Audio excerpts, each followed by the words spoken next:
ओम शांति 3/5/2023। आज की मुरली चिंतन। आज बाबा ने कहा, जो बाबा के साथ है उस पर ज्ञान की बरसात है।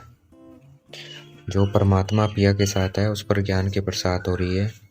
उन्हें ज्ञान का कलश मिला है, तो हमें ज्ञान बरसात करने वाली शीतला देवी बनना है। अर्थात पहले खुद शीतल बनना है, फिर सबको शीतल बनाना है।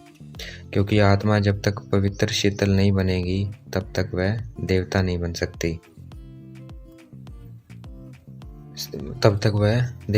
सकती, तो शीतल बनना है, घर में रहते शीतल बनना है, घर बार नहीं छोड़ना है। घर में रहते खुद शीतल बनना है और दूसरों को शीतल बनाना है। जो आस्तिक वो हैं जो ब्रह्मा कुमार कुमारी से ये आदि मध्य अंत का ज्ञान सुनते हैं, बाबा को और उसकी रचना आदि मध्य अंत को जानते हैं, अर्थात परमात्मा को और उसकी आदि मध्य अंत को जानते हैं, वो आस्तिक है। और आस्तिक वही हैं जिन्होंने ज्ञान बीके से सुना है। जिन्होंने ज्ञान बीके से नहीं सुना है वो सब क्या है, नास्तिक हैं। क्योंकि उनको ना परमात्मा का पता है, ना उनकी रचना के आदि मध्य का पता है। और जो आस्तिक बनते हैं वही गॉड गॉडेज बनते हैं, क्योंकि वो आस्तिक बनकर फिर उन्होंने मेहनत की, फिर वो क्या बन गए, गॉड गॉडेज। वो फिर सतयुग में जाकर राज्य करते हैं। उन्होंने सतयुग में राज्य किया था, ये 5000 वर्ष की बात है। 5000 साल पहले उन्होंने सतयुग में राज्य किया था, अर्थात देवताओं का राज्य था। परमात्मा की विशेषता है कि वह बीज रूप है, सच्चित आनंद है, ज्ञान का सागर है, शांति का सागर है। ये सब विशेषताएं परमपिता परमात्मा की है। इसलिए परमात्मा को कहते हैं, तुम माता पिता हम बालक तेरे। तो क्यों? क्योंकि उनमें ये सब विशेषताएं हैं और वह माँ बाप है, हमारे माता पिता है। ये सब विशेषताएं माता पिता की होती हैं। आगे बाबा ने कहा, माया को वश करने का वशीकरण मंत्र है एकाग्रचित होकर बाबा को याद करना। जितना हम एकाग्रचित होकर बाबा को याद करेंगे उतना ही हम माया को वश कर सकते हैं। ये माया को वश करने का वशीकरण मंत्र है। परमात्मा सर्वशक्तिमान है। इसका मतलब ये नहीं है कि वह मरे को जिंदा करता है। इसका मतलब ये है कि वह हमें शक्ति देता है। परमात्मा क्रिएटर भी है, डायरेक्टर भी है, प्रिंसिपल एक्टर भी है। क्यों क्रिएटर क्यों है? क्योंकि परमात्मा ने हमें रचा ब्रह्मा द्वारा, तो वो क्रिएटर है। डायरेक्टर है क्योंकि वह हमें श्रीमत देते हैं। और प्रिंसिपल एक्टर है और क्योंकि वह हमें चलकर दिखाते हैं, एक्टिंग करके दिखाते हैं, अभी ऐसे चलना है मत पे। तो वो तीनों हैं।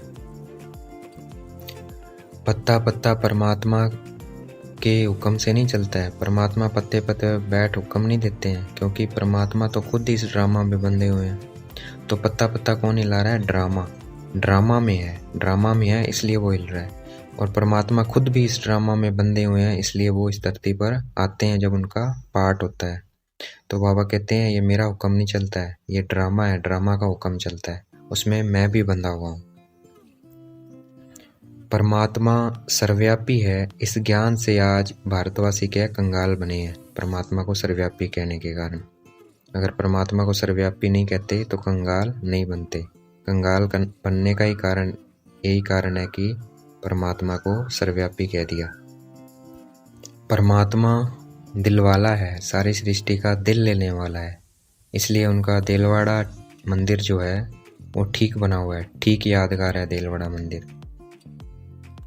देलवाड़ा में दिखाया है, नीचे बैठ के तपस्या कर रहे हैं, 18 शिव बाबा को याद कर रहे हैं और ऊपर देवी देवताओं के चित्र हैं और नीचे बैठ के राजयोग कर रहे हैं, तपस्या कर रहे हैं। तो वो एक्यूरेट यादगार है देलवाड़ा मंदिर, क्योंकि परमात्मा को याद कर रहे हैं। और परमात्मा क्या है? दिल वाला, जिसने सारी सृष्टि का दिल लिया हुआ है, सब उसको याद करते हैं। गांधी जी भी कहते थे राम राज्य चाहिए, परंतु राम राज्य तभी आ सकता है जो पवित्र कर सके, खुद पवित्र बन दूसरों को पवित्र बना सके, वही राम राज्य लेके आ सकता है। तो वो कार्य कौन कर सकते हैं? एक सिर्फ परमपिता परमात्मा ही कर सकते हैं।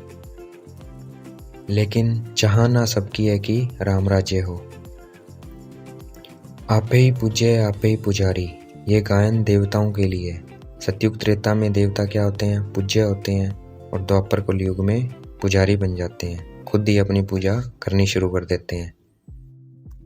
तो आपे ही पूज्य आपे पुजारी ये गायन देवताओं के लिए है। आगे बाबा कहते हैं मोक्ष किसी को नहीं मिलता है, भगवान को भी मोक्ष नहीं मिलता है, उनको भी कल्प में एक बार आना पड़ता है। परमात्मा का, परमपिता परमात्मा का वर्षा उन्हीं को मिलता है जो उनको पहचानते हैं, जो नहीं पहचानते हैं उनको वर्षा नहीं मिलता है। आगे बाबा कहता सबकी जयंती बनाना व्यर्थ है, सिर्फ एक शिव जयंती होनी चाहिए, बाकी किसी की जयंती बनाने का कोई मतलब नहीं है, कोई वेस्ट है, वेस्ट ऑफ टाइम है। और शिव बाबा की जयंती बनाना ये क्या है, टाइम सफल करना है, टाइम सफल करना है, धन सफल करना है। पतित पावन गंगा नहीं है, पतित पावन परमपिता परमात्मा है, उनको याद करेंगे तब पवित्र होंगे। परंतु मनुष्य समझते नहीं है, गंगा में भी स्नान करने जाते हैं, फिर गंगा से भी संतुष्ट नहीं होते तो फिर भी भटकते रहते हैं।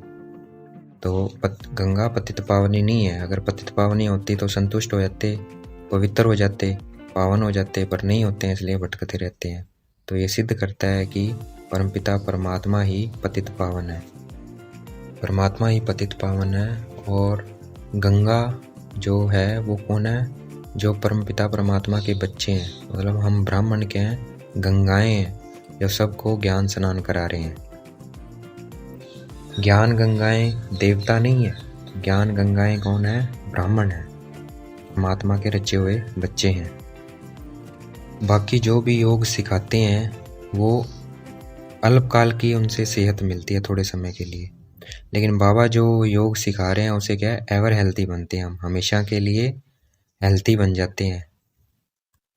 श्रीमद् भागवत गीता कहा जाता है, मतलब श्रीमद् भगवान कहा जाता है, तो परमात्मा कहते हैं हमें अब वो सुनना है क्योंकि वही श्रेष्ठ श्रीमत है।